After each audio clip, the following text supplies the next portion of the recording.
రిషి వసు ఫోన్లో చాట్ చేసుకుంటూ ఉంటారు. ఇక వసుధార అడుగుతూ ఉంటుంది, ఏంటి సార్ ఏంటి సంగతులు, ఏం చేస్తున్నారు అని అంటూ ఉండగా రిషి అంటాడనమాట, వసుధార నాకు చాలా తలనొప్పిగా ఉంది, నేను రేపు నీతో మాట్లాడతానని అంటాడు. ఓకే సార్ రెస్ట్ తీసుకోండి, నేను కూడా రేపు మాట్లాడతాను అంటుంది వసు. ఇక నెక్స్ట్ డే మార్నింగ్ అలా రిషికి బాగా హై ఫీవర్ వచ్చేసి నిద్ర కూడా లేవడనమాట. ఇక మహేంద్రకి రిషి ఎక్కడ కనపడకపోవడంతో రిషి రూమ్కి వెళ్ళి చూస్తే రిషి బాగా జ్వరంతో పడుకునే ఉంటాడనమాట. ఇక మహేంద్ర అనుకుంటూ ఉంటాడు, డాక్టర్ని పిలిపించాలని అంటూ ఉండగా వసుకి రిషి కాల్ చేస్తాను. ఏంటి ఇంకా రిషి సార్ నాకు కాల్ చేయలేదని వసు రిషికి కాల్ చేస్తుంది అనమాట.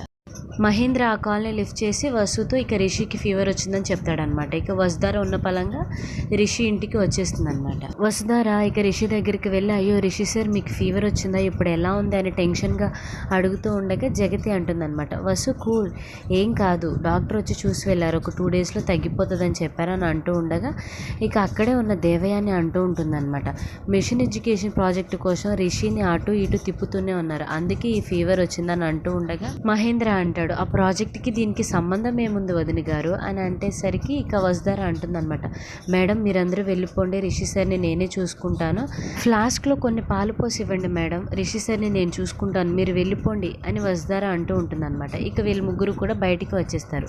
ఇక దేవయాని ఇలా అంటూ ఉంటుందన్నమాట జగతి మహేంద్రతో, తానే చూసుకుంటానంటుంది, మనందరినీ వెళ్ళిపోమంటుంది, ఏమనుకుంటుంది వసుధార అని అంటూ ఉండగా మహేంద్ర అంటాడనమాట, తొందరలో వాళ్ళిద్దరికీ మనం పెళ్లి చేయాలి వదిన గారు, ఏమవుతుంది చూసుకొని ఇవ్వండి అని అంటూ ఉండే మహేంద్ర, సాక్షికి రిషికి ఎంగేజ్మెంట్ కూడా అయింది, అయినా సరే మనం ఎక్కడికన్నా బయటికి తిరగడానికి కానీ ఎప్పుడన్నా పంపించామా, అది జరుగుతుంది అనుకున్నాం కానీ ఆగిపోయింది కదా, ఇప్పుడు ఇది కూడా అంతే, జరిగేదాకా కూడా నమ్మకం అనేది ఉండదు, అయినా సరే మాటలకి చేతలకి చాలా తేడా ఉంటుంది, జరిగిన తర్వాతే ఏదైనా సరే నమ్మాలి, అయినా రిషిని చిన్నప్పటి నుంచి నేను పెంచాను, తన మనస్తత్వం ఏంటో నాకు తెలుసు, రిషి నా మాట వింటాడని దేవయాని అంటూ ఉండగా ఇక జగతికి బాగా కోపం వచ్చేసి, అక్కయ్య మీకు మళ్ళీ చెప్తున్నాను వినండి, రిషిని వసుని విడగొట్టాలి అని మీరు అనుకుంటే కనుక రిషిని మీరు చిన్నప్పటి నుంచి నా మీద ఏం చెప్పి పెంచారో, మీరు కాలేజ్లో లెక్చరర్స్కి ఫోన్ చేసి వసుధార గురించి ఏం తెలుసుకోబోతున్నారు, ఆ రాజీవ్కి ఫోన్ చేసి వసుధారిని రిషిని ఎలా విడగొట్టాలా అని ఎలా ప్లాన్స్ వేస్తున్నారో అన్నీ కూడా నేను రిషితో చెప్పాల్సి వస్తుంది,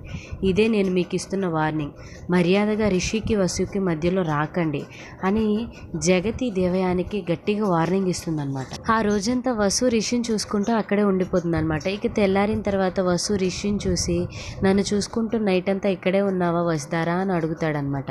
సార్ పడుతుంటే నేను అక్కడ ఎలా ఉంటాను సార్ అని వసుధార అనగానే ఇక రిషి తన చేతిలోకి వసుధార చెయ్యిని తీసుకొని thank you so much Vasudhara అని చెప్తూ ఉంటాడు.